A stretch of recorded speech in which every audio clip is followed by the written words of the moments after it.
Hello subscriber મિત્રો, welcome to my channel. હું ભાવેશ બોલે આપનું હાર્દિક સ્વાગત કરું છું. તો આઈ એમ રિયલી સોરી કે ઘણા બધા વિદ્યાર્થીઓને મને મેસેજીસ આવેલા છે અને પેન્ડિંગ પડેલા છે મારા વોટ્સએપની અંદર, ઇન્સ્ટાગ્રામની અંદર અને કોમેન્ટ્સ પણ પેન્ડિંગ પડેલી છે.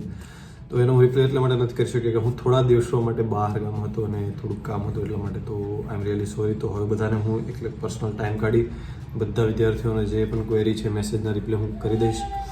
તો કંઈ વાંધો નહીં. અને ડોક્યુમેન્ટ વેરિફિકેશન આવી ગયું છે બિન સચિવાલયનું, તો હવે કરવા જઈ રહ્યો છું. અને કોઈ પણ વિદ્યાર્થીઓને ડોક્યુમેન્ટ વેરિફિકેશન પણ ક્વેરી આવતી હોય તો મને ડાયરેક્ટ કોલ કરી શકે છે, કેમ કે કંઈક અગત્યનું કામ હોય તો એ કરી શકે છે. કંઈ વાંધો નહીં, હું રિપ્લાય જરૂરથી આપીશ.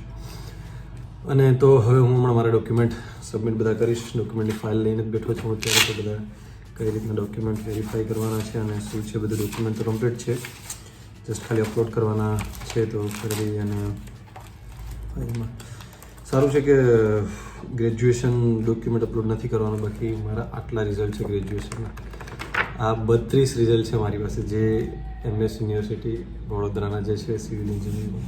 32 રિઝલ્ટ કેમ થયા એની પાછળ પણ એક કહાની છે, તમને નિરાતે પછી કહીશ. 32 રિઝલ્ટ અને એમાં પણ લાસ્ટ યરના તો ખાલી 2 જ રિઝલ્ટ છે, સેમ 1 સેમ 2. જે 3 વર્ષના છે ને એના 30 રિઝલ્ટ છે. એક વર્ષનું 10 રિઝલ્ટ ગણીએ એવરેજ. તો એ રિઝલ્ટ આટલા બધા કેમ ભેગા થયા છે એનું એક મસ્ત અલગથી કહાની છે, હું કહીશ. તો સારું છે કે આ બધા અપલોડ નથી કરવાનું, નહીં તો હું અપલોડ કરીને થકી જાય. તો બાકી બધું રેડી છે. તો આપણે હવે આજે લાઇબ્રેરી નથી ગયો, કેમ કે આ બધું ડોક્યુમેન્ટ અપલોડ કરી નાખું, પછી બપોર પછી લાઇબ્રેરી જઈશ. તેનો પણ હું બ્લોગ બનાવીશ કે કઈ રીતના. હવે થોડોક બ્રેક પડી ગયો છે યાર, અને હવે ડીવાયએસ અને 40 દિવસ પણ નથી રહ્યા, કે 36 37 દિવસ જેવું છે. તો ભેગું થાય એમ છે કે નહીં, જોઈએ હવે કંઈક બૂસ્ટ આપીએ થોડાક દિવસો, આ બધું પતી જાય તો થોડીક મજા આવે.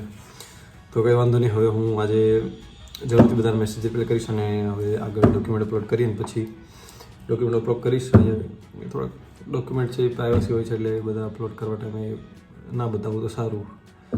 અને જોઈએ હવે પછી લાઇબ્રેરી જાઉં ત્યારે કયો સબ્જેક્ટ કરવો છે અને શું કરવું છે એના વિશે.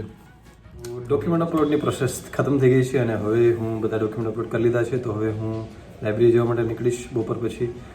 અને અત્યારે થોડુંક વરસાદ જેવું વાતાવરણ છે એટલે થોડુંક લેટ થઈ ગયું છે. અને આજે હું ગુજરાતનો ઇતિહાસ કરવાનો છે અને લાઇબ્રેરી ચોપડા પડ્યા છે મારા, એટલા માટે. અને ગુજરાતનો ઇતિહાસ મેં આની પહેલાં કરેલો છે ખાસી વાર, 4-5 વાર બુક કરેલી છે, એટલે થોડુંક રિવિઝન જ કરવાનું છે.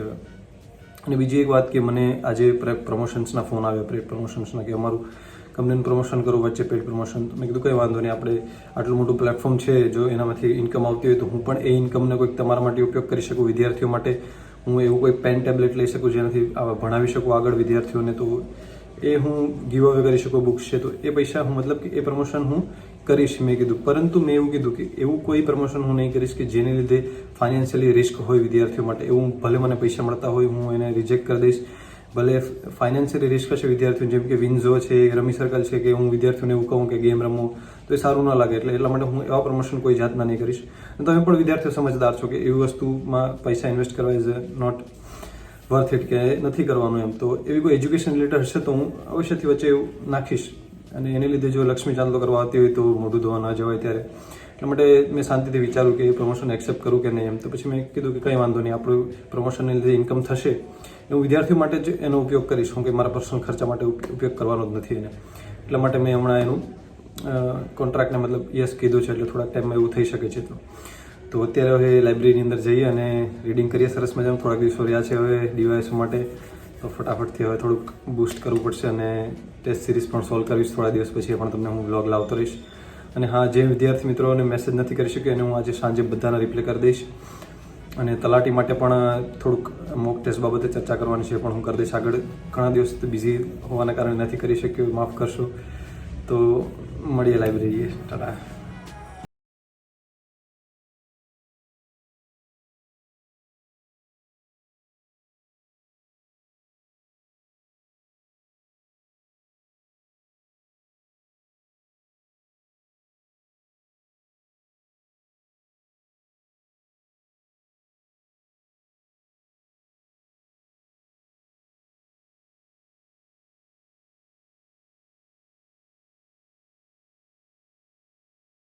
તો અત્યારે હું કરવાનો છે ગુજરાતનો ઇતિહાસ. તો ગુજરાતનો ઇતિહાસ છે એ ડીવાયએસ અને સિલેબસની અંદર છે.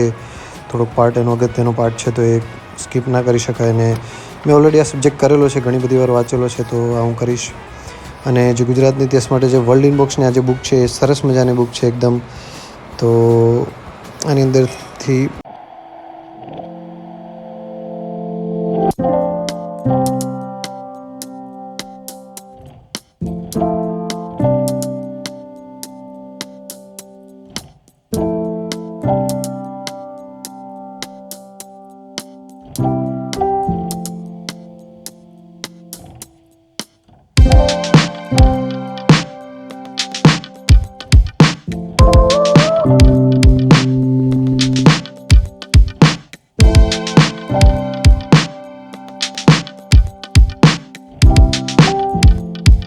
ભારત ઇતિહાસ માટે જે આપણે દૃષ્ટિઆસની એનસીઆરટીના જે બુકના જે એમસીક્યુ છે થોડીક વાર સોલ્વ કરી લઈએ એટલે